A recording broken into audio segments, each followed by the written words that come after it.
आज तक के गुजरात पंचायत के सबसे खास सेशन में आप सभी का स्वागत है।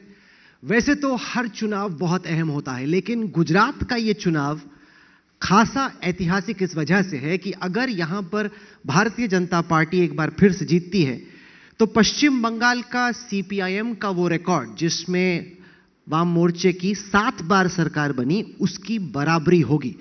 और यह बहुत बड़ी बात है क्योंकि 5 बार ज्योति बसु के साथ और 2 बार बुद्धदेव भट्टाचार्य के साथ सीपीआईएम ने पश्चिम बंगाल में सरकार बनाई थी। क्या उस कीर्तिमान की बीजेपी बराबरी कर पाएगी? इस पर चर्चा करने के लिए हमारे साथ यहां अहमदाबाद में मौजूद हैं बीजेपी के शहंशाह, देश के गृह मंत्री। जोरदार तालियों से स्वागत कीजिए अमित भाई शाह का। पूरी तरह से इस वक्त चुनावी मैदान में उतरे पड़े हैं। देर रात तक कमलम में खुद बैठे थे, किसी का दिल का दर्द, किसी का सर दर्द ठंडा करने में लगे हुए थे और काफी हद तक इन्होंने कामयाबी भी हासिल की है। लेकिन अभी भी कई चैलेंजेस हैं, क्योंकि सवाल यह कि क्या बीजेपी अपने कीर्तिमान को तोड़ेगी, गुजरात के सीट शेयर के कीर्तिमान को तोड़ेगी, या फंस के एक बार फिर से जीतेगी। इन सब चीजों पे चर्चा होगी। अमित शाह साहब, स्वागत है आपका आज तक के इस मंच पे। सबसे पहले यह बताएं कि इस वक्त का गुजरात का आपके हिसाब से राजनीतिक तापमान क्या है? 2002 में 127 सीटें, फिर 117, फिर 115, फिर 99। इस वक्त आपको गुजरात का पॉलिटिकल टेम्परेचर कैसा लग रहा है? देखिए, पॉलिटिकल टेम्परेचर तो बढ़ना ही चाहिए। लोकतंत्र में जब चुनाव आता है तो सभी दलों ने, सभी पार्टियों ने अपने अपने विचार, अपने अपने एजेंडा, अपने अपने विचारधारा को लेकर लोगों के बीच में जाना ही चाहिए। यही तो लोकतंत्र की खूबसूरती है। हम लोग भी जाएंगे, परंतु जहां तक परिणाम का सवाल है, मैं पूर्णतः विश्वस्त हूं कि इस बार गुजरात में भारतीय जनता पार्टी अपने सभी रिकॉर्ड तोड़कर सबसे ज्यादा सीट प्राप्त करने का रिकॉर्ड और सबसे ज्यादा मत प्रतिशत प्राप्त करने का रिकॉर्ड, दोनों रिकॉर्डों को तोड़कर एक नए कीर्तिमान बनाएगी, इसका मुझे पूरा भरोसा है। फिर से एक बार यहां भारतीय जनता पार्टी की सरकार बनेगी। पिछले कुछ दिनों से हमें गुजरात में यात्रा करने का मौका मिला, जामनगर, द्वारका, सूरत, अहमदाबाद के इर्द गिर्द, और एक सेंस ये बनी कि जो मिडिल एज लोग हैं उन्होंने चूंकि कांग्रेस का शासन देखा था तो उनको दिखता है कि अगर कांग्रेस रहती है तो क्या दिक्कतें रहती है, लेकिन जो युवा पीढ़ी है गुजरात की, उसने केवल आप ही को देखा है 27 साल में, उसने किसी को नहीं देखा। और क्या आपको ये चिंता है कि एक तरीके से लोगों को लग रहा है कि कुछ नया करके देखा जाए? ये एक फीलिंग कि इतने साल से इनको देखा है, वो क्या एक बेचैनी की भावना आपको कहीं नजर आती है? मुझे लगता है राहुल जी, आप ज्यादातर कांग्रेस और अन्य दलों के लोगों को मिले हो, नहीं। गुजरात के युवाओं को नहीं मिले हो। ये बात निश्चित है कि कांग्रेस का शासन गुजरात के युवाओं ने नहीं देखा है, परंतु ये भी है कि गुजरात के युवाओं ने कांग्रेस की देश में सरकार देखी है, जिस सरकार ने 12 लाख करोड़ के घपले, घोटाले, भ्रष्टाचार किए, देश की सुरक्षा व्यवस्था को छिन्न विछिन्न कर दिया। और इसके बाद 8 साल से नरेंद्र मोदी जी की सरकार भी देख रही है, जिसने न केवल देश की अर्थव्यवस्था को 11वें नंबर से 5वें नंबर पर उठाकर रख दिया, देश की सीमाओं को सुरक्षित किया, देश के संस्कृति के ध्वजवाहक बनकर पूरी दुनिया के अंदर भारत का सर ऊंचा करना, भारत के गौरव को बढ़ाने का काम नरेंद्र मोदी जी ने किया है। एक गुजरात के युवाओं ने भली भांति देखा है। और दूसरी बात, गुजरात के युवाओं को आप कम मत आंकिए, नजर से नहीं देखते हैं मगर रिकॉर्ड पर नजर दी है। यहां पर गुजरात के युवाओं को पूरी तरह से मालूम है कि यही गुजरात है जहां कांग्रेस के शासन के अंदर 365 दिन में से 250 दिन से ज्यादा कर्फ्यू रहा करता था। यही गुजरात है जिसमें मैंने मेरी आंख से देखा है, पोरबंदर जिले की हद जहां शुरू होती थी, वहां दबंगों ने एक बोर्ड लगा दिया था, यहां से पोरबंदर जिला शुरू होता है, कानून और व्यवस्था की सीमाएं यहां पर समाप्त होती हैं। नोटिफिकेशन आज भी गुजरात सरकार के साइट पर उपलब्ध है। नोटिफिकेशन कर गुजरात सरकार ने, कांग्रेस की जब सरकार थी तब पोरबंदर और कच्छ में जेलों को बंद करना पड़ा था, क्योंकि वो जेल चलाने की स्थिति में ही नहीं थे। जेल का पूरा कब्जा कैदियों ने ले लिया था। ये परिस्थिति से गुजरात की जनता या गुजरात का युवा कोई अवगत नहीं है। ये नजदीक के भूतकाल की बात है, 20 साल पहले की, कि यहां पर दिन में 7 घंटा बिजली मिलती थी। आज यहां 24 घंटा बिजली हर गांव में मिलती है और लगभग 16 साल से मिलती है। गुजरात का युवा बहुत अच्छे से इसको जानता भी है, पहचानता भी है, और गुजरात के युवा को मालूम है कि भविष्य किसके साथ जुड़ा हुआ है उसका। आपके हिसाब से इस चुनाव में भाजपा का विरोधी कौन है? आपकी लड़ाई किससे है? कांग्रेस से है या आम आदमी पार्टी, जो कि अब अपनी जगह बनाने? देखिए, हम हमारे सकारात्मक मुद्दे लेकर चुनाव में जा रहे हैं। 27 साल से हम यहां पर शासन में है। 27 साल में गुजरात को हमने परिवर्तित किया है, गुजरात के अंदर आमूल चूर परिवर्तन किया है, और अगले 10 साल का रोड मैप भी हमारे पास है। तो हम किसी का विरोध करने के लिए चुनाव नहीं लड़ रहे हैं।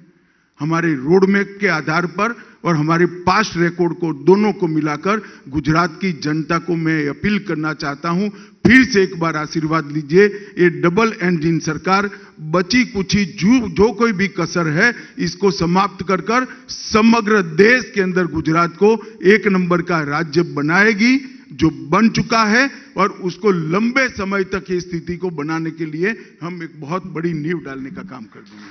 आगे के रोड मैप की बात करते हैं। अब तक का जो आपका ट्रैक रिकॉर्ड है, उसके बाद अब यहां से आप गुजरात को किस दिशा में ले जाना चाहते हैं? नए आइडियाज इस वक्त भारतीय जनता पार्टी के क्या है? क्या उम्मीद की जाए अगर एक बार फिर से आपको मौका मिलता है सरकार में? देखिए, जहां तक आगे के रोड मैप का सवाल है, वो कांग्रेस के इतने लंबे शासनकाल के अंदर गुजरात के अंदर विकास अहमदाबाद मुंबई हाईवे की दोनों ओर ही सिमट कर रह गया था। भारतीय जनता पार्टी की सरकार ने गुजरात के अंदर 9 हाईवे बनाए और विकास को हर जिले के अंदर टेक्निकल तरीके से पहुंचाने का काम। जब हाईवे पहुंचता है तो विकास पहुंचता है। हर यात्रा धाम को रोड से जोड़ा, हर पोर्ट को रोड से जोड़ा, और गुजरात के सभी नाकों को रोड से जोड़कर हमने गुजरात के अंदर एक विकास का माहौल बना है। मोदी जी ने जिस प्रकार से यहां पर एजुकेशनल इंस्टीट्यूशन लाए हैं, आज न केवल गुजरात, देश भर के बच्चे यहां के एजुकेशनल इंस्टीट्यूट में दाखला लेकर अपनी कैरियर को एक नया स्वरूप दे रहे हैं।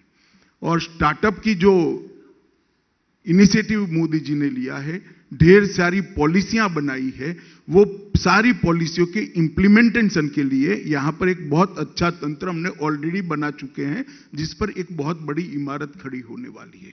और ये सारी चीजें गुजरात की जनता को बहुत अच्छे तरीके से मालूम है। गुजरात में बहुत कम गांव ऐसे हैं जहां बैंक नहीं है, और उसमें भी बहुत कम गांव ऐसे हैं जहां इलेक्ट्रॉनिक तरीके से पैसा ट्रांसफर नहीं होता है। अब ये पूरा जो इकोसिस्टम बना है, वो इकोसिस्टम पर गुजरात के अर्थतंत्र को, गुजरात की जनता को विकास के रास्ते पर ले जाने का काम अब शुरू होने वाला है। सर, जब गुजरात में साधारण तौर पे लड़ाई 2 पार्टियों के बीच में होती है, जब भी त्रिकोणीय मुकाबला होता है, तब 1990 में जब लास्ट टाइम हुआ था, तब एकदम ही अजीब सा रिजल्ट आया था। इस लड़ाई को आप कांग्रेस और बीजेपी की लड़ाई के तौर पे देखते हैं या त्रिकोणीय लड़ाई के तौर पे देखते हैं? और क्या आपको लगता है कि यह बात सही है कि जैसे एक दफा पहले हो चुका है, जब 3 पार्टियां होती हैं तो रिजल्ट अनप्रेडिक्टेबल हो सकता है? अनप्रेडिक्टेबल तो नहीं होता, हर बार हम चुनाव जीते हैं। 90 के बाद एक भी चुनाव, चाहे लोकसभा का हो या विधानसभा का, भारतीय जनता पार्टी नहीं हारी। हर बार हमें गुजरात की जनता ने अपना आशीर्वाद दिया है। और ऐसा नहीं है कि त्रिकोणीय जंग भी पहली बार हो रहा है। त्रिकोणीय जंग दिखाई पड़ता है, जब नतीजे आएंगे तब मालूम पड़ेगा त्रिकोणीय जंग था या नहीं था। परंतु दिखाई पड़ने वाला त्रिकोणीय जंग गुजरात में निकट भूतकाल के अंदर 2 बार हुआ। शंकर सिंह वाघेला ने भी अपनी पार्टी बनाई थी, श्री केशुभाई पटेल ने भी अपनी पार्टी बनाई थी। इसके पहले चीमन भाई पटेल ने अपनी पार्टी बनाई थी। कांग्रेस के बहुत बड़े दिग्गज नेता थे, राष्ट्रीय महासचिव थे, रतुभाई अदानी ने भी अपनी एक पार्टी बनाई थी। चारों बार गुजरात की जनता ने द्विपक्षीय जंग को ही सर्टिफाइड किया, थप्पा लगाने का काम किया। और इस बार भी मैं स्पष्ट मानता हूं कि लड़ाई भारतीय जनता पार्टी और कांग्रेस के बीच में है। नहीं, अगर केवल बीजेपी और कांग्रेस की लड़ाई है तो फिर बीजेपी इतनी सारी प्रेस कॉन्फ्रेंस या इतना अटैक आम आदमी पार्टी पे क्यों करती है? मैं सवाल यह है कि अगर वाकई में एकदम ही किसी काम की नहीं है या बहुत कम वोट शेयर आने वाला है, सीट शेयर आने वाला है, तो आप उसको इग्नोर भी कर सकते हैं। आप इतना फ्रंटल अटैक कर रहे हैं, उसको देख के लग रहा है कि आप बीजेपी कुछ ऐसा देख रही है जो हमें नहीं दिख रहा। सबसे पहले भारतीय जनता पार्टी ने कोई फ्रंटल अटैक नहीं किया है। हम हमारी सकारात्मक बात करते हैं, मगर सार्वजनिक जीवन में जब आरोप लगते हैं तो आरोप का जवाब देने का हमारा दायित्व है। जनता के सामने दूध का दूध और पानी का पानी होना चाहिए। झूठे मनगढ़ंत आरोपों के आधार पर अगर कोई चुनाव लड़ना चाहता है तो हमारा ये दायित्व है कि हम इसकी स्पष्टता कर दें। क्या ये बात सही है कि अरविंद केजरीवाल और आपको एक तरीके से इरिटेट करते हैं, एक तरीके से जैसे कि ये मतलब जैसे वो कुछ ऐसी ऐसी बातें बोल जाते हैं कि बीजेपी सोचती है कि अब इसमें हम बोलें क्या? जैसे कि उन्होंने कहा कि करेंसी नोट पे गणेश जी और लक्ष्मी जी की फोटो होनी चाहिए। अभी ऐसी चीज है ना, इसकी आप मुखालफत कर सकते हैं ना सपोर्ट कर सकते हैं। क्या आपको लग रहा है कि ये उलझाने की कोशिश कर रहा है भाजपा? नहीं, हमें कुछ करने की जरूरत नहीं है ना। आप 8 तारीख को दे देना, जनता ही कर देगी उनका जो करना है वो। हमें कुछ करने की जरूरत नहीं है भैया। 8 तारीख को जनता ही अपना फैसला। इस तरह की चीजों से विकास के ऊपर से अपना ध्यान कोई भटका नहीं सकता। डेमोक्रेसी काफी मैच्योर हो चुकी है, नेताओं ने भी होना पड़ेगा। मुझे कोई ये बता रहा था कि अमित भाई शाह ने ये ठाना है कि कुछ जो सीटें हैं, जैसे बताया जा रहा है कि सूरत की 4 सीटें हैं जहां आप लड़ाई कॉन्टेस्ट में लग रहा है, कुछ और सीटें हैं, आपने ठाना है कि उन सीटों पे आप ही की खास नजर रहेगी और आप चाहते हैं कि आपका यहां खाता भी ना खुले। देखिए, मेरा तो दायित्व है कि मैं प्रयास करूं कि गुजरात की सभी सीटें हम जीत जाए। तो जो सीट वीक लगेगी वहां स्वाभाविक रूप से मैं जोर लगाऊंगा। इसमें क्या है? डंके की चोट पर लगाऊंगा। मैं भारतीय जनता पार्टी का कार्यकर्ता हूं, हर सीट को जिताने के लिए प्रयास। नहीं, पर क्या कुछ ऐसा है आप मिशन जीरो, आपका मिशन जीरो कि मतलब आपको जीरो ही आना चाहिए? नहीं, देखिए, हर चीज को मिशन से मत जोड़िए। चुनाव जीतने के लिए लड़ा जाता है, हारने के लिए कभी नहीं लड़ा जाता। एक बार कबड्डी के मैदान में उतरो मियां, मालूम पड़ जाएगा कैसे चलता है।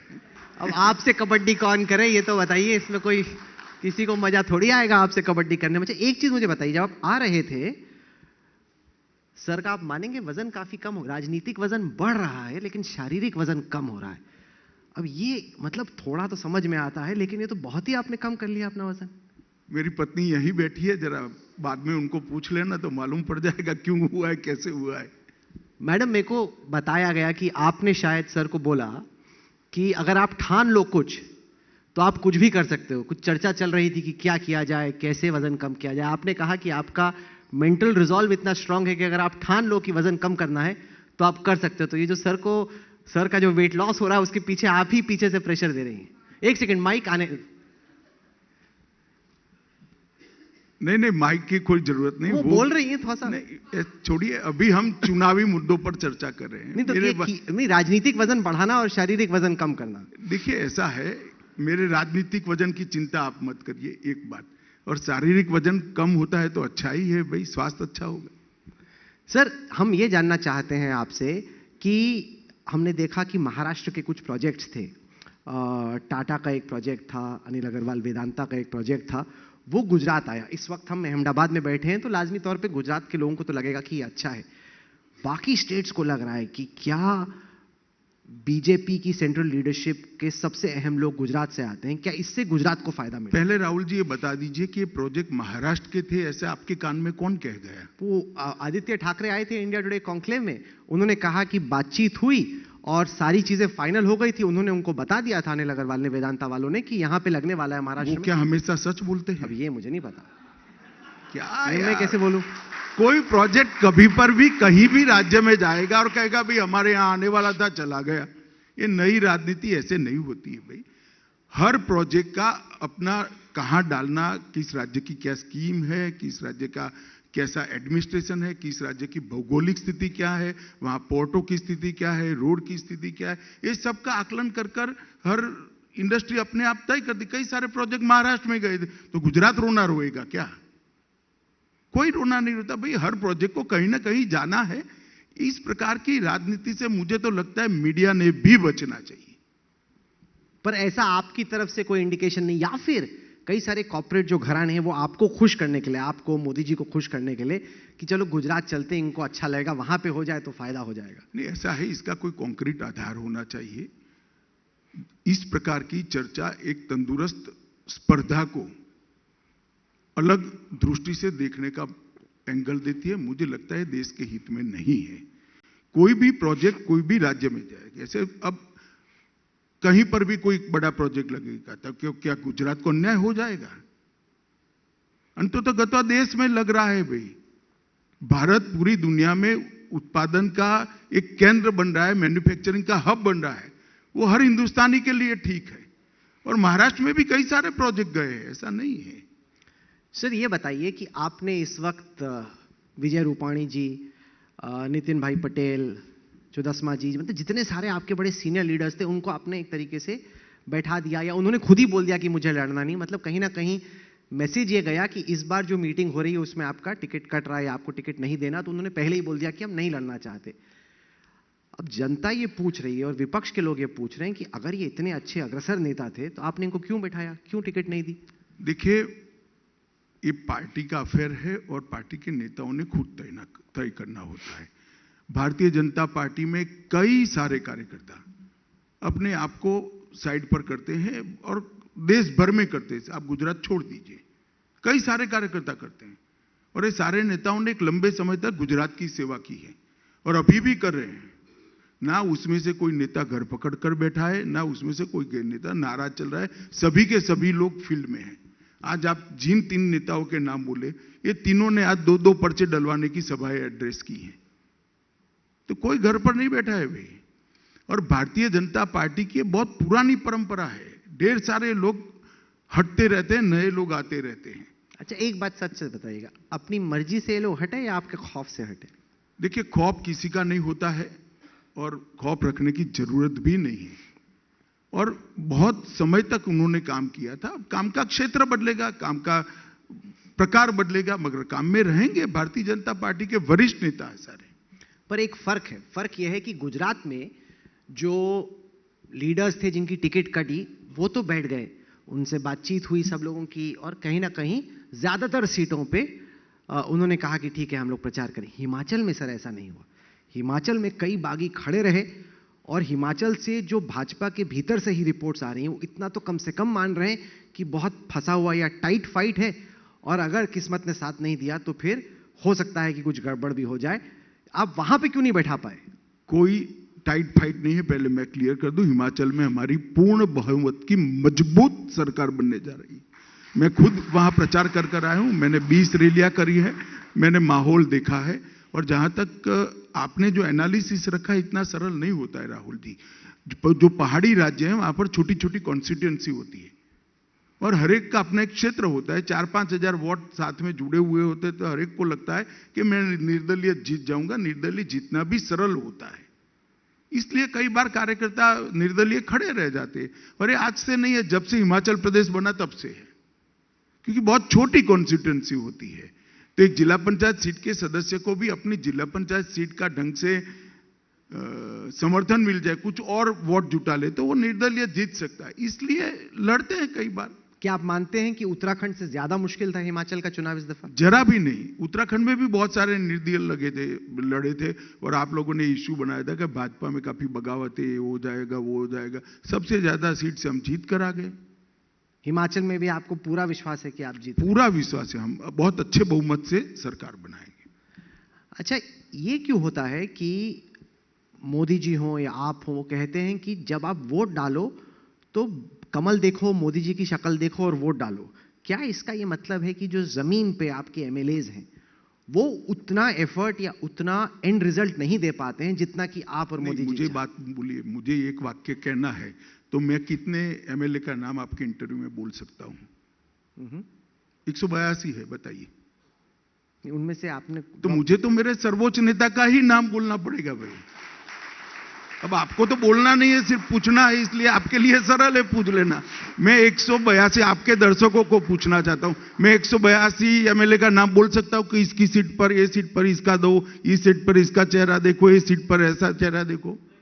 नहीं कर सकते भैया।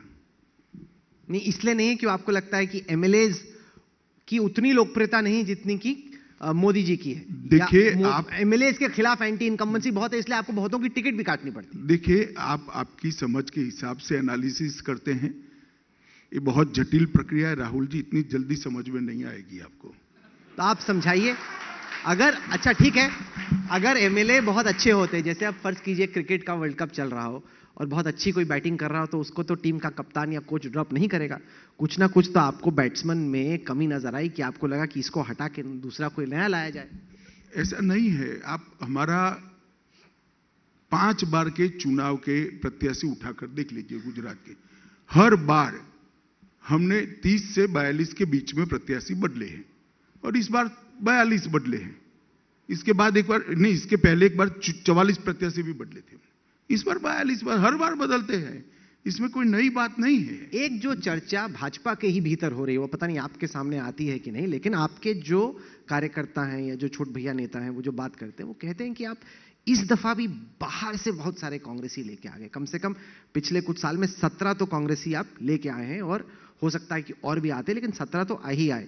अब सवाल यह है कि अगर आपके जो वहां पे लोग मेहनत कर रहे थे, उनको लगता है ये हमारे सर पे लाके बैठा देते हैं, क्या जरूरत पड़ी लाने की बाहर से? नहीं, ऐसा नहीं होता है। चुनाव के वक्त कोई भी व्यक्ति अपनी आइडियोलॉजी और पार्टी चेंज कर पब्लिक के मैंडेट के साथ आना चाहता है तो उसका स्वागत है।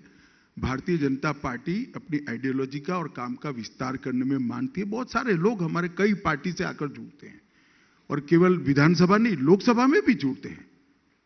और जो बात आप रख रहे हो उसको मैं थोड़ा एक्सटेंड करता हूं।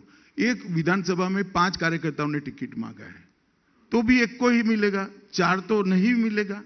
तो अब 6 ने मांगा है तो 5 को नहीं मिलेगा। इससे कोई बड़ा फर्क नहीं पड़ता है। कार्यकर्ता सिर्फ चुनाव लड़ने के लिए पार्टी में आता है ऐसा नहीं है। ढेर सारे ऐसे कार्यकर्ता हैं जिनको कई कई साल तक चुनाव नहीं लड़ा, फिर भी मैंने देखा है कि वो एमएलए से ज्यादा परिश्रम से काम करते हैं। राजनीति में आने का लक्ष्य सिर्फ एमएलए या मंत्री बनना नहीं होता है राहुल जी। राजनीति में आने का लक्ष्य होता है कि मेरी आइडियोलॉजी मजबूत हो, मेरी पार्टी मजबूत हो, और पार्टी के माध्यम से देश को दुनिया में सर्वोच्च स्थान पर बिठाया जाए। जो अभी आज मोदी जी कर रहे हैं, वो पार्टी का लक्ष्य होता है। कांग्रेस के नेता बोलते हैं कि पहले बीजेपी कांग्रेस मुक्त भारत की बात करती थी, अब तो बीजेपी युक्त कांग्रेस हो रही है। कांग्रेस के लोग ही बीजेपी में जा रहे हैं, आपके चीफ मिनिस्टर्स भी बन रहे हैं, एमएलए भी। कांग्रेस ने बीजेपी से ज्यादा अपनी पार्टी की चिंता करनी चाहिए। ये जो राहुल, वहां से इतने लोग क्यों जा रहे हैं? ये आप बुला रहे हैं? नहीं, हमारे बुलाने से कोई नहीं आता, हम तो 1950 से बुला रहे हैं। फिर कांग्रेस वाले बोलते हैं कि आप ईडी या सीबीआई का डर दिखा रहे हैं, इसलिए आ रहे हैं।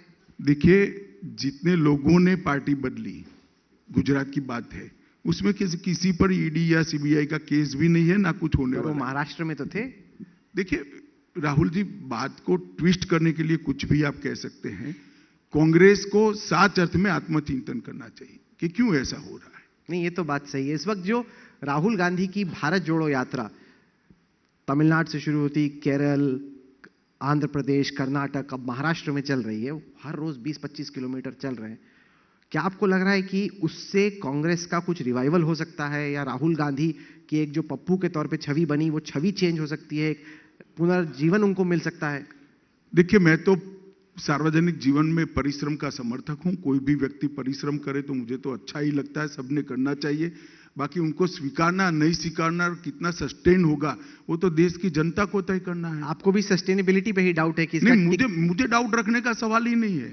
देश की जनता को भरोसा करना है। मैं क्यों भरोसा करूं? मैं मेरे नेता पर भरोसा करता हूं, मेरी पार्टी पर करता हूं, मेरी आइडियोलॉजी पर करता हूं, और मरते दम तक मेरी आइडियोलॉजी के आधार पर जीने का मेरा प्रण है। तो किसी पर भरोसा करने का क्वेश्चन डज नॉट अराइज। देश की जनता ने भरोसा करना है। नहीं, देश की जनता को भी, आपको भी फायदा यह है कि कांग्रेस बनी रहे, तो कम से कम बीजेपी और कांग्रेस की लड़ाई है। अगर कांग्रेस और बिखर जाए तो फिर नई नई पार्टियां आएंगी, आपके लिए नए नए सिरदर्द आएंगे। देखिए, तो कोई ना कोई स्पेस लेगा राहुल जी। हम भारत की राजनीति में भारतीय जनसंघ और भारतीय जनता पार्टी ने अपने मुद्दों के आधार पर हमने राजनीति करी है। हमारे मुद्दों के आधार पर ही हम पॉलिटिक्स में रहे। लॉन्ग टर्म में क्या आपको लगता है कि अगर कांग्रेस इसी तरीके से बिखरती रही, तो क्या आने वाले चुनाव में गुजरात में या फिर नेशनली आम आदमी पार्टी के आपके लिए खतरा बन सकती है? वो भी जनता को तय करना है। विकल्प तय करने का काम जनता का है, मेरा नहीं है, ना आपका है। आपने बहुत लोगों में हवा भरने का प्रयास किया आज तक ने, बड़े बड़े आवाज से एंकरों से बुला बुला कर, मगर नहीं भरती हवा भैया, ऐसे तो जनता तय करती है। नहीं, देश में चुनाव जिताने या हराने का काम केवल और केवल जनता ही कर सकती है। किसी भी मीडिया कर्मी को इस मुगालते में नहीं रहना चाहिए कि जहां वो चुनाव बना सकता है या बिगाड़। चलो अच्छा, इतना ज्ञान आपको समझ में आ गया है। पर यह है कि अमित भाई चुनाव बना भी सकते हैं, बिगाड़ भी सकते हैं, और ऐसे में वो इस वक्त कोशिश कर रहे हैं कि जैसे कई लोग आए आज इस मंच पे और उनसे पूछा गया कि बीजेपी का मुकाबला किससे है, सबने कहा कि कांग्रेस से है, कांग्रेस से है, कांग्रेस से। इतना उत्साह भाजपाइयों में कांग्रेस से लड़ाई को लेकर तो मैंने कभी देखा नहीं। नहीं, ऐसा नहीं है। हमारा उत्साह कांग्रेस के लिए नहीं है, वो तो इस गुजरात के राजनीति के रिकॉर्ड के पर आधार है। ये सवाल मैं आपको ही पूछ रहा हूं, आपका किसी और के लिए क्यों है इतना उत्साह? मेरा किसी के लिए उत्साह नहीं। तो यहाँ तो रिकॉर्ड ही है, कांग्रेस के साथ ही हमारी स्पर्धा है। पर कांग्रेस तो लड़ ही नहीं रही इस बार चुनाव। ऐसा लग रहा है कि बड़े आप भी मानते हैं कि कांग्रेस बड़े बेमन से लड़ रही है। जैसे 2017 के चुनाव में राहुल गांधी खुद परिश्रम कर रहे थे, अशोक गहलोत परिश्रम कर रहे थे, लग रहा था कि एकदम दंगल सा हो रहा है बीजेपी और कांग्रेस। इस बार तो कांग्रेस डिसइंटरेस्टेड, एकदम लग ही नहीं रहा कि चुनाव लड़ रहे हैं। चलिए, तो मेरे हाथ में नहीं है, कांग्रेस पार्टी ने तय करना है कैसे लड़ना है, मैं क्या कर सकता हूं। हम मजबूती से के साथ लड़ रहे हैं, हम हर मतदाता का संपर्क कर रहे हैं और हर मतदाता को बूथ तक ले जाने का प्रयास कर रहे हैं। हकीकत यह है कि ज्यादातर जो नेता हैं उनके मन में कहीं ना कहीं यह ख्वाहिश होती है कि एक बार सीएम जरूर बनना है। आप देश में इस वक्त गृह मंत्री हैं, बीजेपी के अध्यक्ष रह चुके हैं। क्या दिल की किसी गहराई में आपके भीतर भी ये सोच है कि सीएम बनना चाहिए? मैंने आपका कुछ बिगाड़ा है? मैं अच्छा भला काम कर रहा हूं, वहां पर काहे को ये सब नया बखेड़ा शुरू कर दो। वैसे आपके बोलने से बखेड़ा शुरू नहीं होगा, क्योंकि मेरी पार्टी की जनता, पार्टी भी मानती है और जनता भी मानती है इम्पॉसिबल है। इम्पॉसिबल क्यों है सर? क्योंकि मैं ही नहीं चाहता। क्यों नहीं चाहते? अरे छोड़ो भाई। नहीं, क्योंकि अगर जैसे फर्ज कीजिए आगे चल के अभी आप क्या हो आज तक में? न्यूज डायरेक्टर, न्यूज एडिटर हो। अब आपको कोई एंकर बनाकर नीचे भेज दे तो बनोगे क्या? इतनी सादी बात तेरे समझ में नहीं आती, मैं क्या कर सकता हूं भैया? अब ऐसा स्वप्न आप देखोगे क्या? आपको लगता है कि आप ऊपर निकल गए उससे, सीएम अब बनाते हो? ऊपर नीचे कोई नहीं होता है। मैं मानता हूं कि मोदी जी के मंत्रिमंडल में देश का गृह मंत्री बनना बहुत सौभाग्य की बात है और इसका मुझे गौरव है। सर, यूनिफॉर्म सिविल कोड का मुद्दा उत्तराखंड से शुरू हुआ। गुजरात में कैबिनेट ने कहा चुनाव के अनाउंसमेंट से पहले कि हम भी लेके आएंगे। ऐसे में मेरे जहन में सवाल आता है कि केंद्र सरकार क्यों नहीं यूनिफॉर्म सिविल कोड लाके एकदम अनाउंस करके, जैसे आपने आर्टिकल 370 किया वैसे उसको इंप्लीमेंट कर दे, या क्या आप 2024 के चुनाव के लिए इसको वेट कर रहे हैं? देखिए, यूनिफॉर्म सिविल कोड 1950 से, जब से मेरी पार्टी बनी तब से हमारा मुद्दा है, और यही मुद्दे के आधार पर श्यामा प्रसाद मुखर्जी ने, ऐसे कई मुद्दे थे जो आइडियोलॉजिकल मुद्दे थे, जिसके आधार पर श्यामा प्रसाद मुखर्जी ने देश के पहले उद्योग मंत्री पद से इस्तीफा देकर भारतीय जनसंघ की स्थापना की थी। और एक भी घोषणा पत्र ऐसा नहीं है जिसमें हमने यूनिफॉर्म सिविल कोड की बात नहीं करी है। भारतीय जनता पार्टी का, भारतीय जनसंघ का बहुत पुराना मुद्दा है। हम मानते हैं कि पंथ निरपेक्ष देश के अंदर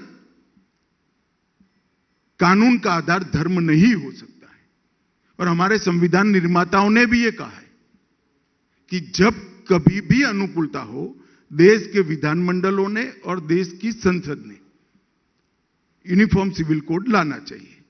अब वो काम हम कर रहे हैं। नहीं, मैं सहमत हूं। मैं पूछ रहा हूं कि कब ला रहे हैं आप? नेशनली क्यों नहीं लेके? नहीं, देखो, वहां पर भी लाना है तो लाएंगे।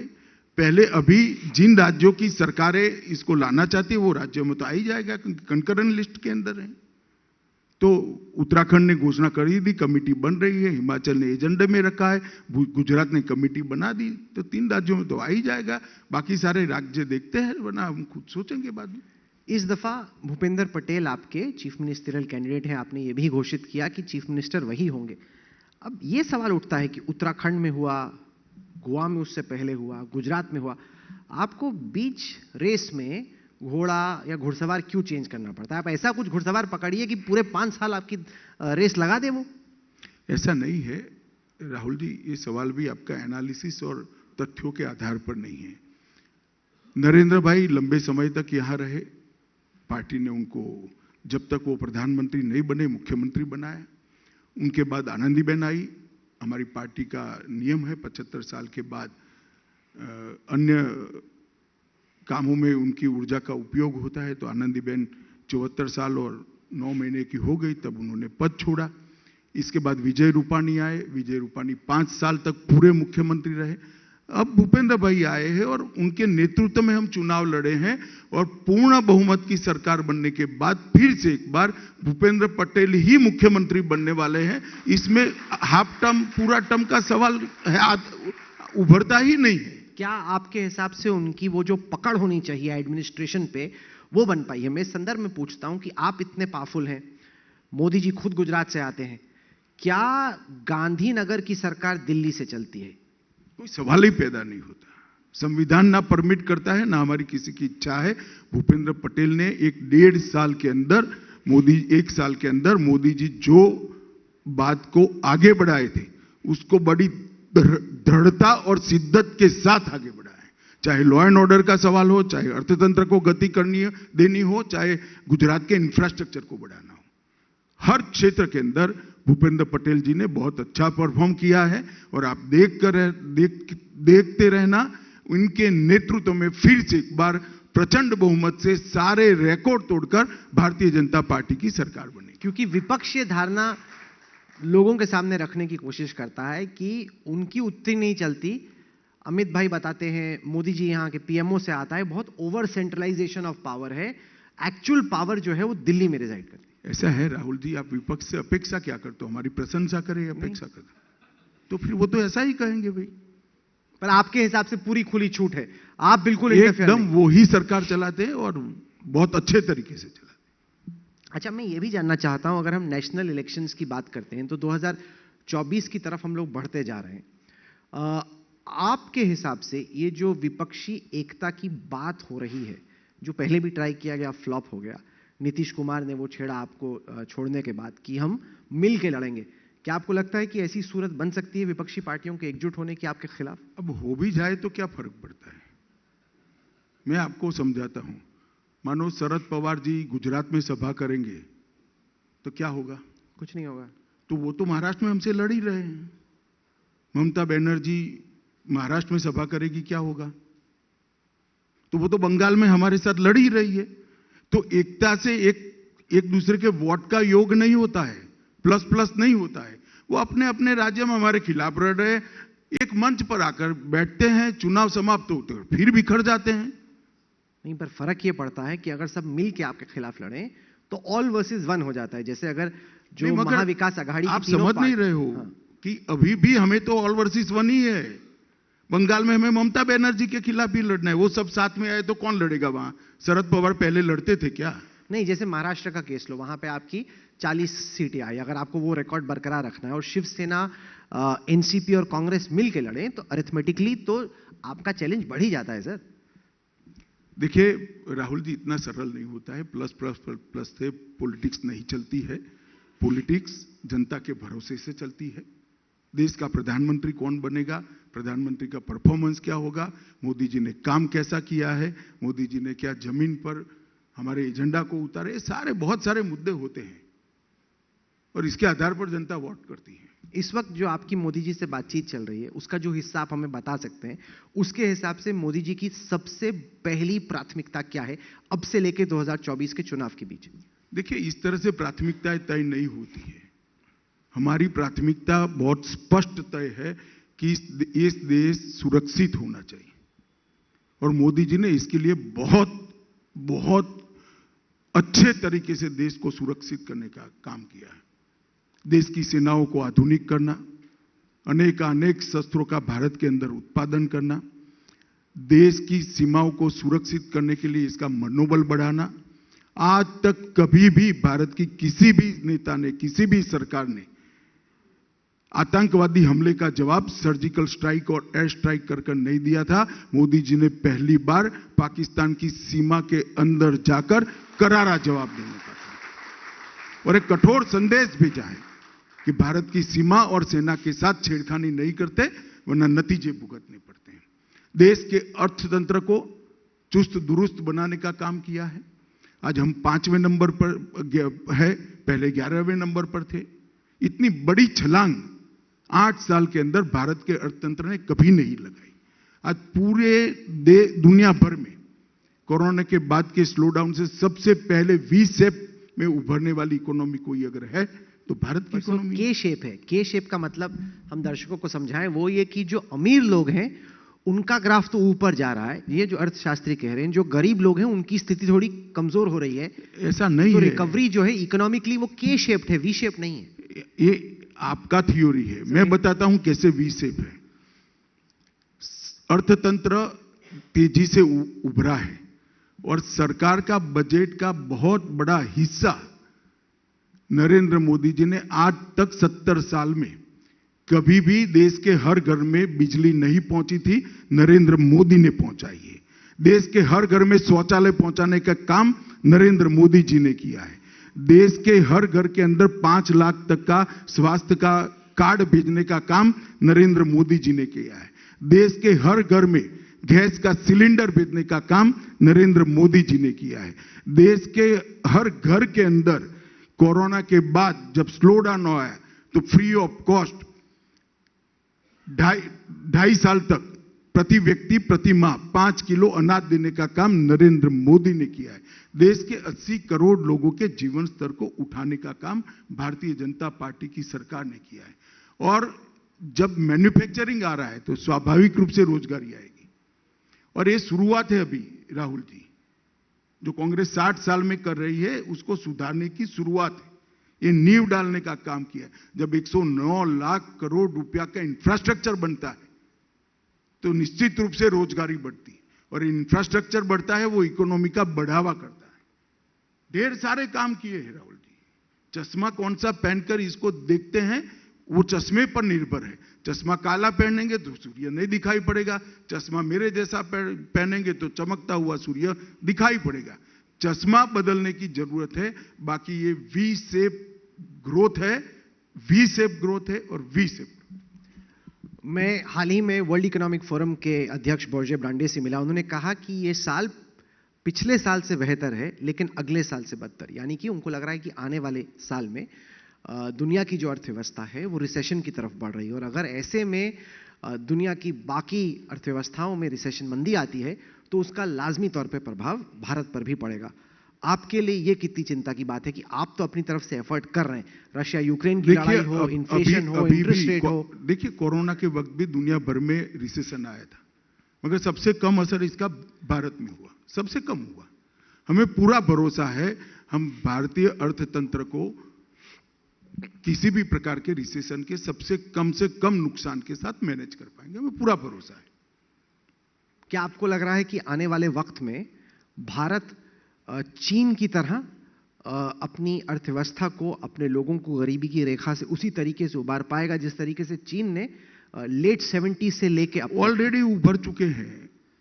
आप जिस जगह से सब आंकड़े लेकर आते वहीं ये आंकड़ा भी पड़ा है कि गरीबी रेखा से बाहर आने वाले ये देश के 7 दशक में सबसे ज्यादा ये 8 साल के अंदर संख्या हुई है। पर उसके बाद पैंडेमिक में थोड़ा सा वो रिवर्सल भी हुआ क्योंकि लाजमी तौर पे लॉकडाउन। वो ठीक है, पैंडेमिक का असर, पैंडेमिक से कैसे बच सकते हैं, इसके खिलाफ भी हम लड़े हैं। सबसे पहले टीका बनाने वाले, वैक्सीन बनाने वाले देशों में से एक भारत था और इतने बड़े देश में अब तक 225 करोड़ वैक्सीन देने का काम भारतीय जनता पार्टी की नरेंद्र मोदी सरकार ने किया है। और बड़े बड़े टेक्निकली एडवांस देश इसकी रिसीट नहीं बांध सके। आपने लिया होगा वैक्सीन तो आपको मालूम होगा कि आपके मोबाइल पर तुरंत ही मोदी जी की हंसती हुई फोटो के साथ रिसीट पहुंच जाती थी। भैया सर, चूंकि हम लोग गुजरात में हैं तो गृह मंत्रालय और गुजरात के सिलेबस के बाहर का एक सवाल मैं पूछना चाहता हूं। वो आप जब बड़े हो रहे थे, आप स्टॉक ट्रेडिंग किया करते थे। इस वक्त जहां पे हमारे मार्केट्स हैं उसको देखते हुए आपका आगे का होराइजन क्या है, आपका आउटलुक क्या है? आपको क्या लग रहा है कि जो बाजार है वो यहां से कहां जाएंगे? देखिए, मैं तो ऑप्टिमिस्टिक रहता हूं हमेशा। मुझे लगता है कि भारत का अर्थतंत्र बहुत आगे बढ़ रहा है। भारत का अर्थतंत्र बढ़ेगा तो स्टॉक मार्केट भी बढ़ेगा। बाकी पर्टिकुलर किसी भी चीज पर टिप्पणी से मुझे बचना चाहिए, क्योंकि मैं कैबिनेट का हिस्सा हूं और इस तरह की सेंसिटिव चीजों पर मुझे सार्वजनिक टिप्पणियां नहीं करनी चाहिए। जो बॉल आती है जिसको छोड़ना है वो एकदम छोड़ के निकल जाते हैं। आपको हमें भेजना चाहिए था पर्थ या मेलबर्न बैटिंग करने के लिए, तो अच्छा होता। आप ऐसे आउट ही नहीं होते। मेरे को लगा कि क्योंकि आप ट्रैक तो करते ही हैं लेकिन आप जवाब ही नहीं दे रहे हैं। बताइए। जवाब मैंने दिया ना, मैं ऑप्टिमिस्टिक हूं। भारत का अर्थतंत्र पुरजोश तरीके से बढ़ेगा, और अर्थतंत्र बढ़ेगा तो हर मार्केट के लिए अच्छा होगा। सर, हम लोग अहमदाबाद में बैठे हैं। यहाँ पे स्टेडियम था जिसका नाम अब आप लोगों ने नरेंद्र मोदी स्टेडियम कर दिया। शुरू में मोदी जी ने कहा कि हमें कोई स्टेडियम अपने नाम पे नहीं चाहिए, जो कांग्रेस की प्रथा है ये गलत है। बीजेपी की तरफ से था कि एक स्टेडियम और इतना बड़ा स्टेडियम तो होना ही चाहिए, ऐसा नहीं कि हम इसको ट्रेंड बना रहे हैं। अब कांग्रेसी ये कह रहे हैं कि अगर हम आए गांधीनगर में सरकार में तो हम चेंज कर देंगे मोदी जी के स्टेडियम का नाम।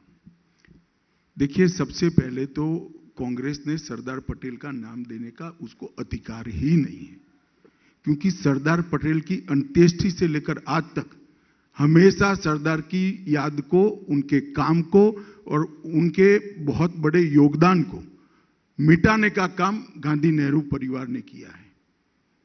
अब ये कह रहे हैं कि सरदार का अपमान किया।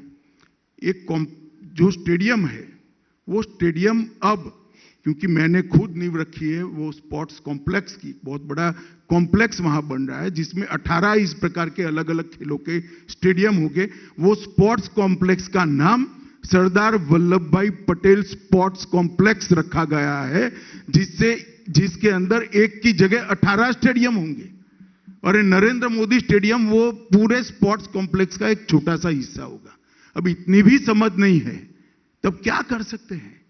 और भाई स्टेडियम छोड़ो, इतना बड़ा विश्व का सबसे ऊंचा स्टैच्यू ऑफ यूनिटी नरेंद्र भाई ने बनाया है। एक भी कांग्रेसी नेता वहां पुष्पांजलि करने पर भी नहीं गया है। अभी चुनाव मजबूरी में सरदार का नाम देते, कमरे में सरदार की तस्वीर लगाते हुए डरते थे क्योंकि इंदिरा गांधी नेहरू परिवार के लोग उनकी टिकट न काटते। ये कांग्रेस का हाल है। कांग्रेस हम पर क्या आरोप लगा रही है भाई? सरदार को ना आपने भारत रत्न दिया, सरदार के नाम पर ना कोई बड़ी योजना डिक्लेयर की, सरदार के नाम पर ना कोई बड़े इंफ्रास्ट्रक्चर के प्रोजेक्ट्स आपने बनाए। जो किया वो भारतीय जनता पार्टी और ऑपोजिशन ने किया। मैं तो इतना पूछ सकता हूं, सरदार की अंत्येष्टि से लेकर आज तक कांग्रेस पार्टी ने सरदार के लिए क्या किया वो दिखा दे। और ये बहुत बड़ा भ्रम फैलाने का काम कर रहे हैं। एक बहुत बड़ा स्पोर्ट्स कॉम्प्लेक्स यहां बन रहा है, जिसमें अगर हम बीट जीतते हैं तो 2036 के अंदर जहां ओलंपिक होगा वो ओलंपिक सरदार वल्लभ भाई पटेल स्पोर्ट्स कॉम्प्लेक्स के अंदर। कितना सीरियसली करेंगे आप बिड ओलंपिक्स के लिए? कितनी बड़ी प्राथमिकता? हम तो जो करते हैं वो सीरियसली ही करते हैं, पूरी ताकत झोंक देंगे। हाँ, पूरी ताकत के साथ करते हैं। अच्छा, एक चीज बताइए, अभी तो हम लोग अहमदाबाद में, यहाँ के लोग ताली बजा रहे हैं, लेकिन अहमदाबाद में क्यों हो ओलंपिक्स, किसी और शहर में क्यों नहीं? नहीं, सब शहर तैयारी करें। एक शहर में से 2 लोग भी अप्लाई कर सकते हैं, इसमें क्या है? आप किसको बैक करेंगे? नहीं, मुझे बैट करने का सवाल नहीं। ओलंपिक एसोसिएशन ने सब शहरों की तैयारी देखकर जिसका सबसे ज्यादा अच्छा तैयारी है उसको इंटरनेशनल बिड में भेजना है। तो खुली स्पर्धा है। आपका शहर कौन सा है? मैं तो फौजी परिवार से आता हूं। अरे तो यार, हर जगह फिर भी कौन सा है? वहां भी लग जाओ तुम। सर, हम लोग हर साल हर शहर ने इंफ्रास्ट्रक्चर बढ़ाना चाहिए, इसमें क्या बड़ी बात है? जिसकी तैयारी अच्छी होगी। और मैंने यही कहा कि अगर बीड हमारी तैयारी अच्छी होगी तो हमें 36 में मौका मिलेगा। जिस शहर पे आपका आशीर्वाद है, चांस तो उसी का है ना? नहीं, ऐसा नहीं होता है। इंटरनेशनल पैरामीटर्स होते हैं, इंटरनेशनल टीम बैठती है और मार्किंग करती है शहर का इंफ्रास्ट्रक्चर, रहने की सुविधाएं, स्पोर्ट्स का इंफ्रास्ट्रक्चर, स्पोर्ट्स के लिए बाकी सारी चीजें, वाटर स्पोर्ट की जगह खेल गांव से कितनी दूर है, स्पोर्ट्स कॉम्प्लेक्स से खेल गांव कितना, ढेर सारे पैरामीटर्स होते हैं। अच्छा, अभी मैं परसों जब भी मैच शूट कर रहा था हर्ष सांघवी के साथ, स्पोर्ट्स मिनिस्टर हैं गुजरात के, उन्होंने एक दिलचस्प बात कही कि पहले गुजरातियों का एक तरीके से मजाक उड़ाया जाता था खेल के मामले में कि ये लोग कुछ खेलते नहीं है, अपना पैसा कमाने में लगे रहते हैं। लेकिन पिछले कुछ साल में हमने देखा है कि रविंद्र जडेजा हो या फिर यूसुफ पठान, इरफान पठान, पंड्या हो, एक के बाद एक आप खिलाड़ी निकाल रहे हैं, वो भी एकदम इंटरनेशनल स्टैंडर्ड के जो जिता रहे हैं। बदल रहा है गुजरात। सबसे पहले खेलो गुजरात में शुरू हुआ। यहाँ स्पोर्ट्स का इंफ्रास्ट्रक्चर बहुत अच्छा बना है, खिलाड़ी भी बहुत अच्छे तैयार हो रहे हैं।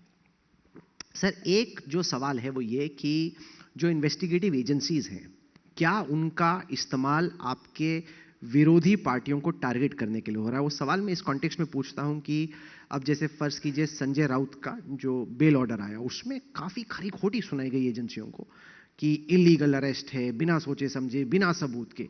तो जब इस तरह का ऑर्डर आता है तो विपक्ष का वो आरोप कि एजेंसियों का इस्तेमाल हो रहा है विपक्षी पार्टियों को, विपक्ष के नेताओं को डराने के लिए। देखिए, हमारी 3 स्तरीय न्यायिक व्यवस्था है। एक सेशन कोर्ट होता है, एक हाई कोर्ट होता है, बाद में सर्वोच्च अदालत होता है। सेशन कोर्ट के फैसले पर जल्दबाजी में निर्णय नहीं करना चाहिए। मुझे लगता है एजेंसी ने ऊपर अपील करी है, हाई कोर्ट अभी सुनवाई कर रहा है। जरा धैर्य से देखिए क्या आता है। मुझे मालूम नहीं है मेरिट्स में क्या, वो एजेंसी का काम है और कोर्ट का काम है इसको तय करना। मगर जहां तक दुरुपयोग का सवाल है, सभी लोग कोर्ट के सामने जा सकते हैं और देश की कोर्ट किसी भी पॉलिटिकल एजेंडा को लागू नहीं करती है। देश की कोर्ट न्याय करती है। जब आप विपक्ष में थे, आपकी सरकार यूपीए की सरकार पे आरोप लगाती थी, आपकी पार्टी यूपीए पे आरोप लगाती थी कि उनकी सरकार एजेंसियों को रिमोट कंट्रोल करती है, सीबीआई एक केज्ड पैरेट है। इस वक्त अगर आपसे पूछा जाए कि क्या आपकी तरफ से या सरकार की तरफ से एजेंसियों को निर्देश जाता है? हमारे लोग भी जो जिन पर आरोप लगे उस वक्त, वो लोग कोर्ट में ही गए थे। सबने जाना चाहिए, कोर्ट में अपना पक्ष रखना चाहिए। सर, ये जो गुरमीत राम रहीम जी हैं, वो आए, गुरमीत राम रहीम जी जो डेरा के इंचार्ज हैं, उनसे कई सारे लीडर्स मिले उनका आशीर्वाद लेने के लिए, और ऐसे में सवाल उठा कि अगर इन पे रेप के आरोप हैं तो इनसे क्यों मुलाकात हो रही है मंत्रियों की? नहीं, वो उनका व्यक्तिगत अफेयर्स है, पार्टी का इसमें कोई लेन देन नहीं है। उनको पैरेल कानूनन जो मिलता है वही दिया गया है, इसके एक दिन ज्यादा नहीं दिया गया है। जितनी जेल काटी है और जो दिन बनते हैं इससे एक दिन ज्यादा नहीं, कुछ कम ही दिया है।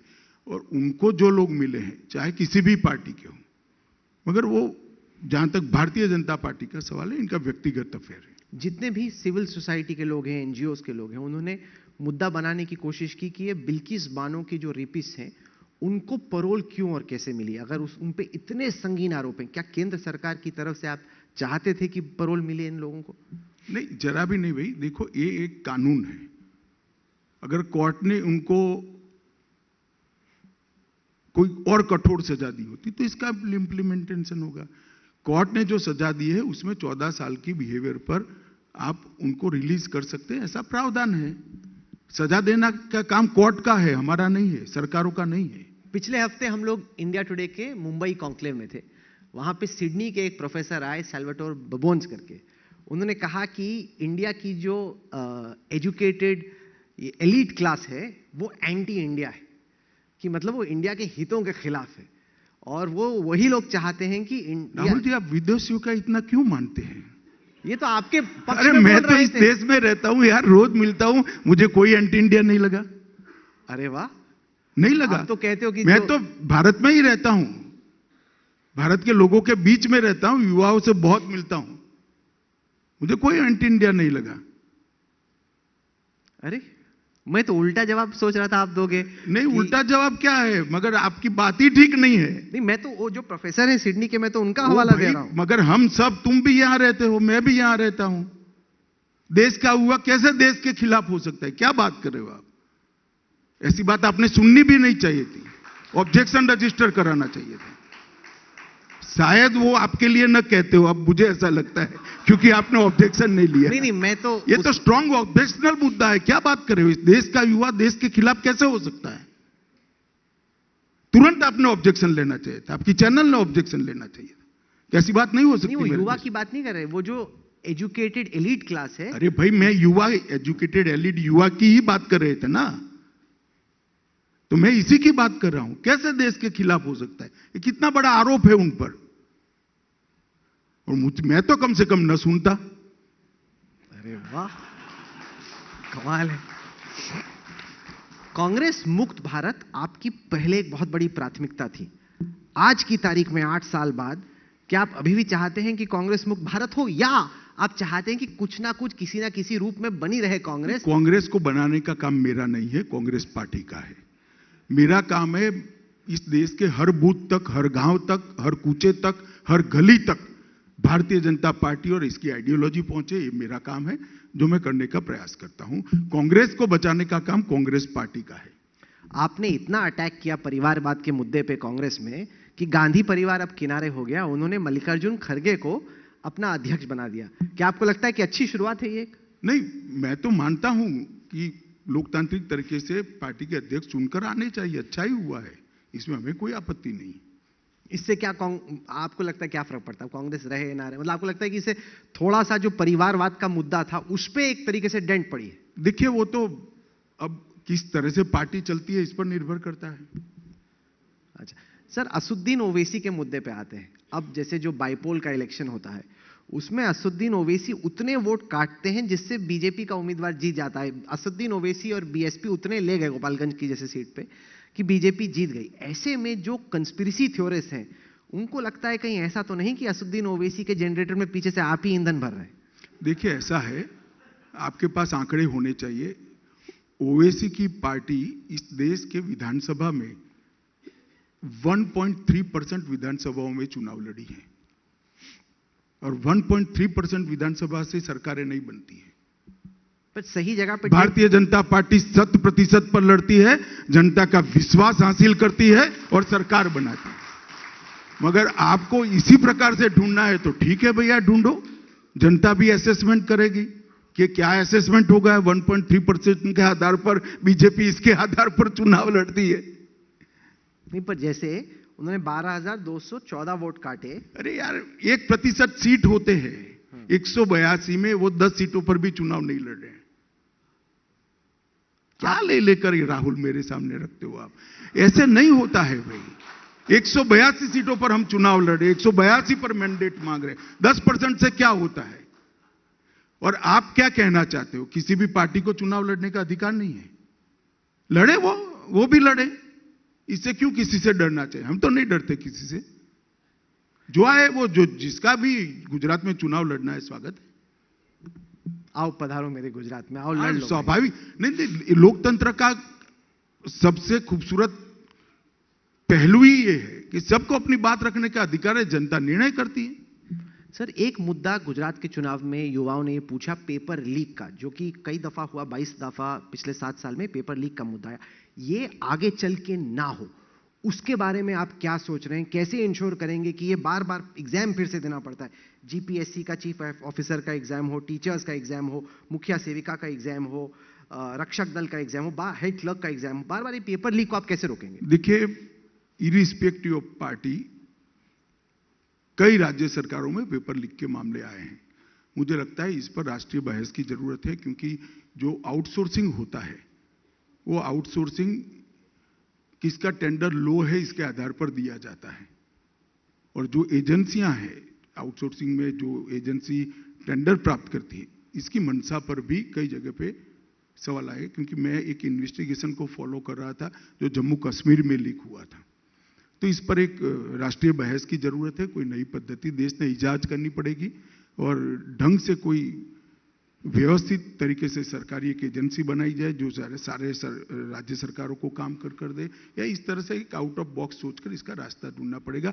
ये सिर्फ गुजरात नहीं, समग्र देश की एक समस्या है जिसको द्रुत गति से हल करना चाहिए। Sir, department of revenue intelligence ने एक आंकलन किया टैल्कम पाउडर के इंपोर्ट को लेके, और उसमें यह पाया कि टैल्कम पाउडर का इंपोर्ट बहुत बढ़ रहा था। और इतना टैल्कम पाउडर आ गया कि अगर हर हिंदुस्तानी भी टैल्कम पाउडर लगा दे फिर भी टैल्कम पाउडर एक्स्ट्रा हो जाएगा। और कुछ कुछ जगह पे जब रेड हुई तो टैल्कम पाउडर के उस कंसाइनमेंट में ड्रग्स निकले। अब सवाल यह है कि देश के गृह मंत्री के तौर पे टैल्कम पाउडर के रास्ते से देश में ड्रग्स भेजने का जो सिलसिला है उसको रोकने के लिए आप कैसे सोच रहे हैं? नहीं, हमने ही तो रोका है। कौन सी सरकार? कुछ कुछ रोका, कुछ कुछ आ गया। हमने ही पकड़ा है। और उसके बाद जितने जितने कंसाइनमेंट इस तरह से शंकास्पद थे, जिनकी ट्रांसपोर्टेशन की वैल्यू उनके बिल ऑफ लेडिंग से ज्यादा हो जाती थी। वो सारे कंसाइनमेंट को रीचेक किया है। बहुत बड़ी षड्यंत्र को भारतीय जनता पार्टी की मोदी सरकार ने ही पकड़ा है और इसीलिए किसी भी 3 साल को देश के ले लो, सबसे ज्यादा 750 करोड़ का ड्रग पकड़ा गया है और ये 3 साल में 750 के बनाम 20,000 करोड़ के ड्रग को पकड़ने का काम नरेंद्र मोदी सरकार ने किया और ये हमने ही पकड़ा है। भेजने का काम ड्रग के ऑपरेटर करते हैं। भारत की सरकार का दायित्व है इसको पकड़े, जो हम कर रहे हैं। एक चुनाव गुजरात में हो रहा है, एक चुनाव दिल्ली में हो रहा है और अब अरविंद केजरीवाल को समझ में नहीं आ रहा कि गांधीनगर में रहें या फिर दिल्ली में। क्या उलझाया आप लोगों ने कि दोनों चुनाव साथ में करा दो, कि वो सोच ले कि एमसीडी जीतना है या गुजरात? तो भाई हम भी दोनों जगह लड़ रहे हैं। तो आपकी इतनी बड़ी पार्टी है। बड़ी पार्टी क्या होती है? उनको भी गुजरात में पार्टी है, हमारी भी गुजरात में पार्टी, उनकी भी वहां पार्टी है, हमारी भी वहां पार्टी है। चुनाव तो सब जगह लड़ने पड़ेंगे, वरना तो आप बाद में कहो केजरीवाल जी लड़ पाए इसलिए देश की संसद के चुनाव टुकड़ा टुकड़ा कराकर हर महीने करते जाओ क्योंकि केजरीवाल जी लड़ पाए। यार क्या लेकर आते हो यार, ऐसे थोड़ी ना होता है। चुनाव होते हैं, सबने लड़ने पड़ते हैं, अपनी कैडर को लड़ाना पड़ता है। क्या आपको यह चिंता है कि 15 साल की एंटी इनकम्बेंसी इस दफा एमसीडी के चुनाव में आप पे भारी पड़ सकती है? क्योंकि जितनी भी आपकी इकाइयां हैं, सर मेरा सवाल, जितनी भी आपकी इकाइयां उसमें दिल्ली बीजेपी उतनी स्ट्रांग नहीं जितनी की बाकी जगहों पे। क्या आपके लिए सिरदर्द है ये? देखिए, एमसीडी ने बहुत अच्छा काम किया है, हम बड़े दमखम के साथ चुनाव लड़ रहे हैं। मैं अभी गया नहीं हूं, 3 दिन मैंने दिए हैं, मैं जाऊंगा 20, 21 और 19 शायद मैं एमसीडी में जाने वाला हूं।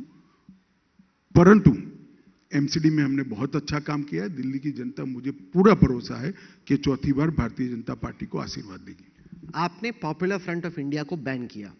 बहुत वक्त से प्रेशर भी था, सवाल भी थे कि अगर इतनी बड़ी आतंकवादी संस्था है तो आप बैन कीजिए। फाइनली आपने बैन कर दिया। उसके बाद हम देख रहे हैं कि एसडीपीआई, जो कि उसकी पॉलिटिकल विंग है, वो बहुत सक्रिय हो गई केरल में, बाकी जगहों पे। क्या पहले जैसे सिमी बैन हुई और एक नए नाम से पीएफआई स्टार्ट होगी, आपको चिंता है कि आपने पॉपुलर फ्रंट ऑफ इंडिया पे तो कार्रवाई की, अभी किसी और नाम में फिर शुरू हो जाएंगे? देखिए, पीएफआई पर बैन का निर्णय शुद्ध रूप से भारत की एकता और अखंडता को अक्षुण्ण रखने के लिए लिया गया है। देश की आंतरिक सुरक्षा को मजबूत करने के लिए लिया गया है। और पहले तो काफी कुछ होता था, मगर मैं विश्वास से कहता हूं कि नाम बदलकर भी काम करने की किसको अनुमति नहीं है। ये नरेंद्र मोदी सरकार है, भारतीय जनता पार्टी की सरकार है। देश की एकता के खिलाफ कोई कुछ नहीं कर सकता। सख्ती से कार्यवाही की जाएगी। सर, जम्मू कश्मीर में हालत बेहतर हो, यह आपकी एक बड़ी प्राथमिकता है। आर्टिकल 370 के हटाए जाने के बाद कुछ हद तक स्थिति बेहतर भी हुई, लेकिन जो वहां पे हिंदू पंडित लोग रहे, कश्मीरी पंडित जो लोग रह रहे, उनको अटैक किया जा रहा है, उनको टारगेट किया जा रहा है। यहां तक कि कुछ फैमिलीज जो कि 30 साल वहां रही, अब मजबूरी में निकल रही हैं। ऐसे में जो कश्मीरी पंडित समुदाय है, वो सोचता है कि आपसे इतनी उम्मीद की कि आप वहां पे और लोगों को जाके बसाओगे, जो है उनको छोड़ना पड़ रहा है। देखिए, किसी भी साल का आपको छुट्टी है, 1990 से लेकर आज तक किसी भी साल के कश्मीरी पंडितों पर अत्याचार के आंकड़े उठाकर देख लीजिए, सबसे कम धारा 370 हटाने के बाद हो गए, सबसे कम। ये तो जो टारगेट किया जा रहा है, उनको कैसे आप इंश्योर करेंगे कि उनको सेफ्टी मिले? देखिए, उनकी सुरक्षा के लिए ढेर सारे कदम उठाए, मगर टेररिज्म वहां पर पूर्णतया से समाप्त होने में समय लगता है। मगर जब आंकड़े 80% तक कम हो जाते हैं तो हम कह सकते हैं अच्छी दिशा में जा रहा है। 100 से 20 हो गया, उसको देखने की जगह 20 क्यों हुआ, ये पूछने का तो आपको अधिकार है। सही है, मगर वो कितना लाजमी है या नहीं है, वो जनता को तय करना पड़ेगा। कि 100 से 20 हो गया, 20 नहीं होना चाहिए, मैं मानता हूं, हमारा लक्ष्य भी वही है, मगर एक समय लगता है। यही जम्मू कश्मीर है जहां से 90 से 98 तक हर रोज 25-25 लोग, 10-10 लोग, 15-15 लोगों की हत्याएं की जाती थी। उस वक्त भी इतना शोर शराबा नहीं किया जाता था। आप कब चाहते हैं कि जम्मू कश्मीर में चुनाव हो? जब भी चुनाव आयोग चाहे। जम्मू कश्मीर को स्टेटहुड आप कब देंगे? स्टेटहुड, उसका जो राज्य का दर्जा है वो एक बार फिर से स्थापित हो, उसको आप कैसे सोच रहे हैं? देखिए, जहां तक स्टेट का स्टेटस वापस देने का सवाल है, हमने बहुत स्पष्ट किया है कि पहले डिलिमिटेशन होगा, डिलिमिटेशन के बाद मतदाता सूची बनेगी, इसके बाद चुनाव होगा और चुनाव के बाद इस पर फैसला होगा। आपकी इस वक्त एक प्राथमिकता है कि जो हिंदी भाषा है और जो क्षेत्रीय भाषा है उसमें फर्ज कीजिए एमबीबीएस की पढ़ाई कराई जाए।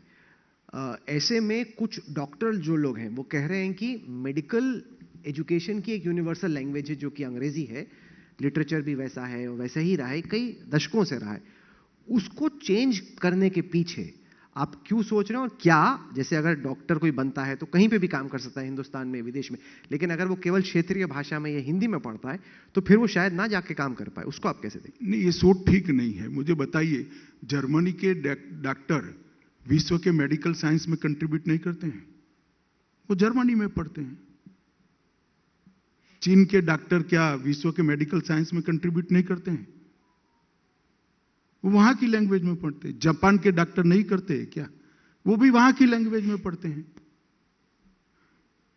आप अंग्रेजी माध्यम को थोप कर देश की 5% टैलेंट का उपयोग देश के विकास में कर रहे हो, क्योंकि इस देश के 5% बच्चे ही इंग्लिश मीडियम में पढ़ रहे हैं।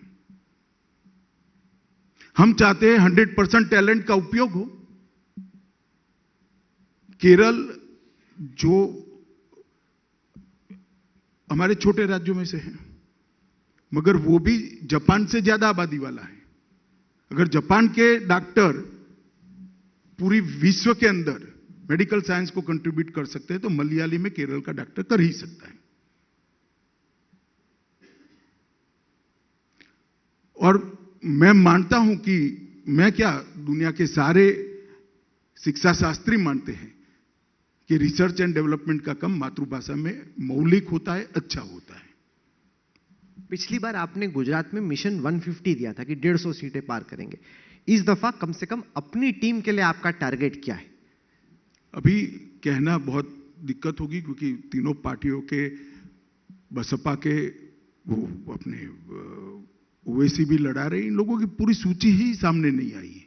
और निर्दलीय भी कई पार्टी के खड़े हैं जो एक एक सीट का गणित बना भी सकते हैं, बिगाड़ सकते हैं। उनका विड्रॉल का भी अभी टाइम बाकी है, तो सीटों का आकलन करना तो बहुत दिक्कत है। परंतु मैं इतना सुनिश्चित रूप से कहता हूं कि जिस तरह से मोदी जी ने देश को चलाया है, और जहां तक भारतीय जनता पार्टी के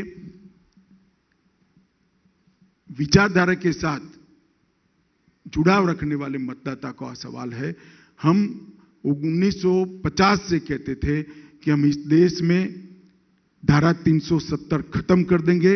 मोदी जी ने धारा 370 और 35A को संविधान से हटाकर देश को कश्मीर के साथ हमेशा के साथ, हम हमेशा कहते थे कि राम जन्मभूमि में वही जगह पर मंदिर बनना चाहिए जहां प्रभु श्री राम का जन्म हुआ था।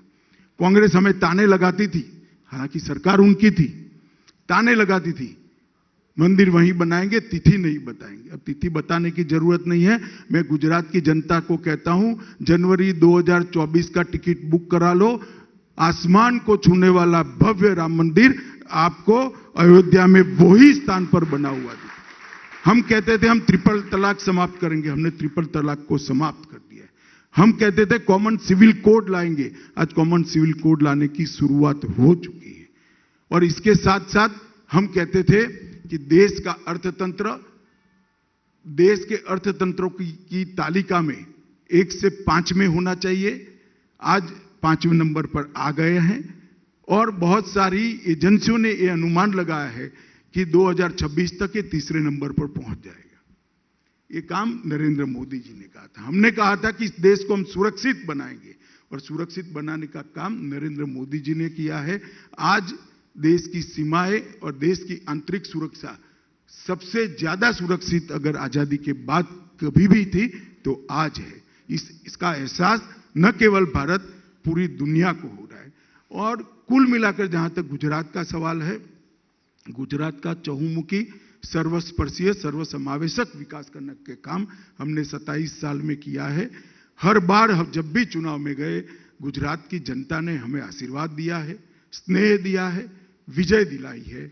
मुझे पूरा भरोसा है कि इस चुनाव के अंदर भी गुजरात की जनता का स्नेह हमें प्राप्त होगा, आशीर्वाद हमें प्राप्त होगा और उनके आशीर्वाद से विजयी भी हम ही होंगे और सारे विक्रम तोड़कर सबसे ज्यादा सीटों के साथ फिर से एक बार गुजरात में और 5 साल के साथ भूपेंद्र पटेल के नेतृत्व में हम सरकार बनाएंगे, इसका मुझे विश्वास है। सर, आखिर में ये बताएं, जब मैंने आपसे पूछा कि क्या आप गुजरात के सीएम बनना चाहते हैं, आपने कहा कोई पीछे थोड़ी जाता है।